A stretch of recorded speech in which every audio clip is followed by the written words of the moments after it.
Morning, guys. I'm Dave Canterbury with Self-Reliance Outfitters in the Pathfinder School. And I thought what I'd do today in this part of our trapping series was a lot of people have asked me kind of what do I carry in my side-by-side out to the trap line from a base camp area. And there's really not a lot of stuff in here, but I thought I'd go over some of the main components with you that I think are the most important. The first one is my reset bucket. You know, I always have a bucket with me that I can carry away from this thing to do resets with if I have traps that need to be taken care of. Generally, I don't carry the reset bucket when I'm checking the line. If I'm walking to check the line, I'll leave it in the side-by-side and carry a trap basket. But if a trap is sprung for some reason or I make a catch, then I'll subsequently carry this back out to do the reset. And everything really is in this bucket except for my trowel or my Groundhog Tool to make a reset. So I've got a bucket of dirt, and this is just peat moss. That's all I use. I don't use wax dirt.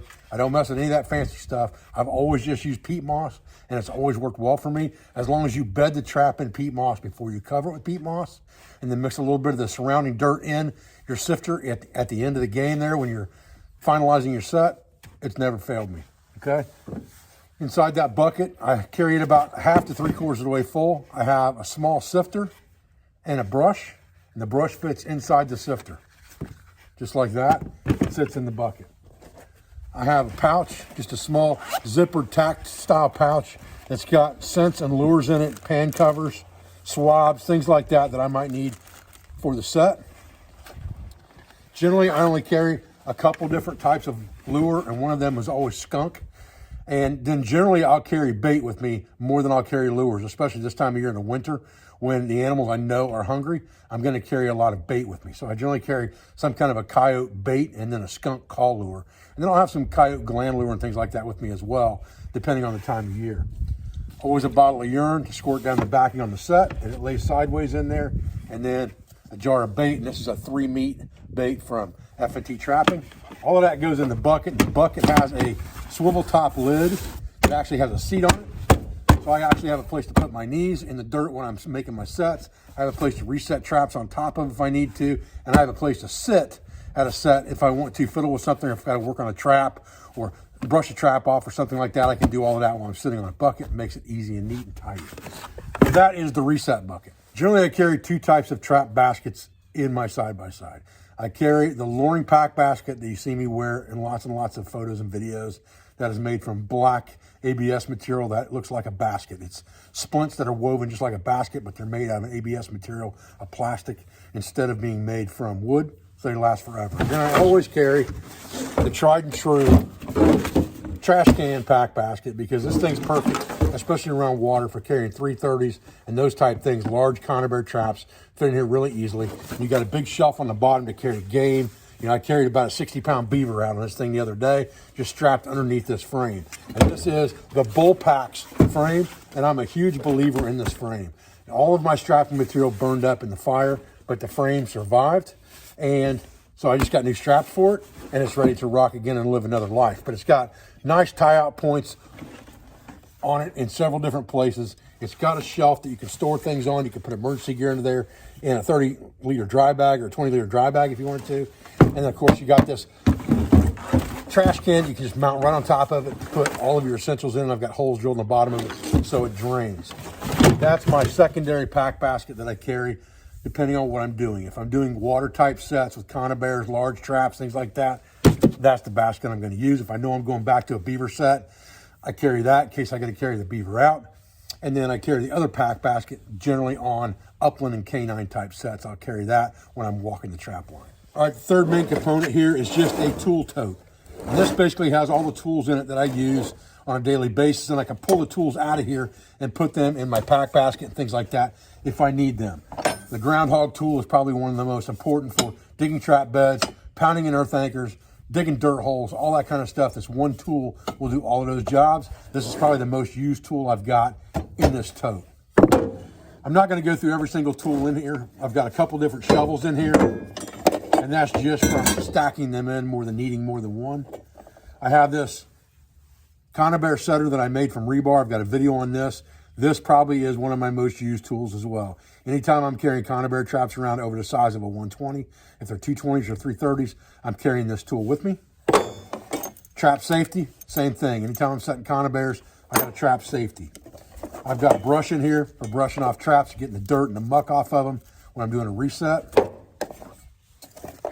A pair of heavy duty Moormaker fencing pliers here. I use these a lot for water sets, for pocket sets. If I'm pounding in fence nails or pulling fence nails, I use on water crossing sets a lot. These will twist down the wire because they have holes in the front of them. So I'm really good at twisting wire down on a log to secure like a Conabear or something like that. Then I can also pound in a fence nail and pull a fence nail. And I use them all the time for Conabears on log crossing. Most of the tools on this side are seldom used. I've got a couple earth anchor drivers in here. I use them when I'm driving earth anchors for the first time. I've got a pair of trap setters in here that are good up to probably a 220, but generally I just use, I use these on the 160s, and then I use the tool that I made for anything bigger than that we talked about. We got two ways to set Conabears in there, and of course you got rope setters as well. I've got a roll of flagging tape in here to flag new sets, and just a hatchet that I keep as a spare in here in case for some reason I don't have my axe or something like that. This one is an old Shingler's hatchet, basically from the old shake shingle days when they used to split the shingles out, hew some of the shingles down, pound them in, and pull nails and things like that. This is a great tool for a trap line, for sure. If I was going to carry only one axe on a trap line, for a trap line axe, it would probably be something in this design if I could get the larger head. Okay, so that's pretty much the tool bucket.